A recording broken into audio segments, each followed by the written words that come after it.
All right, so this is a topic that I really wasn't planning on talking about at all, basically just because it's so goddamn stupid that I wanted to avoid it at all costs because I really didn't think that this discourse was worth getting into, but conservatives in the media ecosystem on Fox News and all of these other, conservative pundits, as well as conservative politicians, elected officials, kept pushing the Dr. Seuss cancel culture issue relentlessly. And so I feel like I had to talk about this because it's not just about the Dr. Seuss situation and how stupid their takes were on this, but it's a part of a larger picture of conservative politics and what that means today, with conservatives hyper-focused on marginal, fringe culture war bullshit issues, just complete hollow, vapid nonsense, to really distract from the fact that their actual policy agenda is extremely unpopular among the American people. So, because they can't be selling their ideas of endless war and militarism and corrupt politics and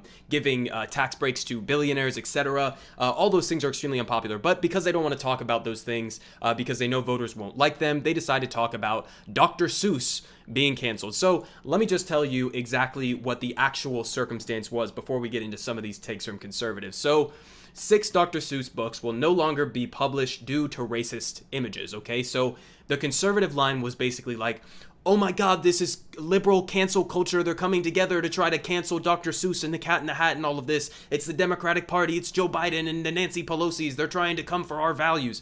Whatever the fuck. This is a private company, okay? The private company, here you go. On March 2nd, coinciding with Dr. Seuss's birthday, Dr. Seuss Enterprises announced that it had stopped publishing 6 of his books because of racist images appearing in them. Okay, so this is a private company. All right, conservatives like to talk all the time about how private companies should be able to do whatever they want because they're free enterprises, right? This is the free market. And when they actually decide to do things like this, then conservatives freak out and act as if it's liberals or the Democratic Party. It's not in any way, shape, or form. This was a private company that publishes these books for Dr. Seuss, his old books and stuff, deciding, hey, maybe some of these old drawings and shit are kind of racist and maybe we shouldn't be publishing them in 2021. That's as simple as this was, right? So really shouldn't be a story at all, okay? And just to give you a perspective, so here are the 6 books that we're talking about. I found it interesting, and we're going to get to a clip of Kevin McCarthy reading a Dr. Seuss book, that all of the conservatives who were complaining about this never actually brought up the actual images in question, okay? And I'm going to show you one here. But I think it's interesting that all of the conservatives who were participating in this discourse never brought up the actual racist images in question. Why? Because they're really fucking racist. And they can't stand by that. They don't have the balls to actually stand by the claims that they're making. And they know that these graphics that we're talking about are actually pretty racist, and probably shouldn't be in children's books. So here is one of the graphics, and just to give you a perspective on what we're talking about here. Okay, so this is an example from If I Ran the Zoo. There are characters referred to as Africans who wear no clothes except for grass skirts and are drawn with ape-like features. This is very simply racist, okay? Racist, cartoonish depictions of Africans in this specific instance. It's pretty simply racist, okay? So I can't blame a private company for not wanting to publish this anymore.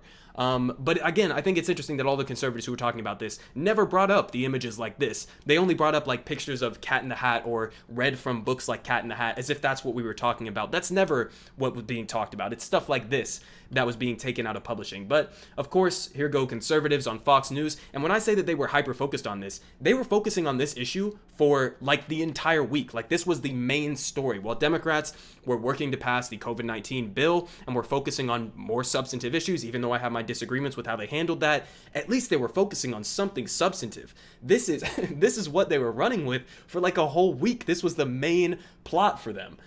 So canceling Dr. Seuss, and they had Madison Cawthorn on to give his take, and a bunch of other conservative politicians, and they had their panels on, and Fox and Friends talking about this. Biden omits Dr. Seuss from Read Across America, and just endless wall-to-wall coverage of this. So much so that this, I forget which group this is, what's it called, Media Matters, I believe, put together a compilation here just to give you a quick watch through of just the frequency in which they were talking about Dr. Seuss.